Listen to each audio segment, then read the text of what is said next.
حضرت ام سلمہ رضی اللہ تعالی عنہ فرمای ما کړه د گاونډیانو بیزار آغا هغه په خله کې ډوډۍ واخیستله چې ډوډۍ واخیسته ما ورپسې منډه کړه وی نبی پاک صلی الله علیه و آله وسلم په ما باندې आवाज وکړو اے ام سلمہ ته الله نه یریږي خپل گاونډي متعلق تل الله نه یریږي تل الله عذاب نزان په امن کې سمجھاو کوي د گاونډي به زیاته تکلیف ورکول دا هم دا سدي چې تا د خپل گاونډي ته تکلیف ورکول بخاری حدیث ته حضور تر مخه ذکر وشو یا رسول الله یو خزه ده صوم او صلات کې هم خده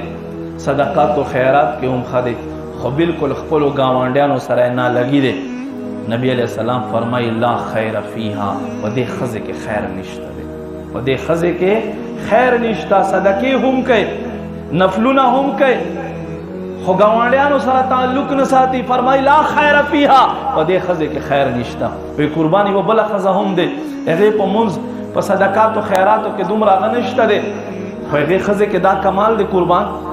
چاغه خپلو گاونډیانو باندې ډیره مهربانه ده په خپلو گاونډیانو باندې ډیره مینه ده نبی پاک صلی الله علیه و آله وسلم فرمایل کڅوک جنتی خزه قتل غواړي دی خزه ته دی وګوري دا اسلام دی او حدیث شریف ته نبی علیہ الصلوۃ والسلام فرمای وحقوق الله کې با اول پورز د محشر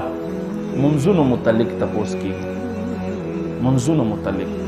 دا په هیڅ صورت کې پرې خودل نشته په هیڅ صورت کې پرې خودل نشته او فرمای حقوق العباد متعلق چه ده اول بگاوانډي متعلق تپوس کی چې تا خپل گاوانډي سره څه سلوک ساتلو نن کیفیت څه جوړ دی مونږ مسلمان څه کیفیت مسلمان کمه خواته روان دي مسلمان خپل زندگی طور طریقہ هر څه بدل کړل صرف ظاهری اسباب پسې ګوري لکه اوس مثال کے طور پر د لسم پرچے تیرے شوي د فرسٹ ایئر او سیکنڈ ایئر پرچے شروع شوي ستاسو کې ډېرو کسانو چا ډیوټیانه وي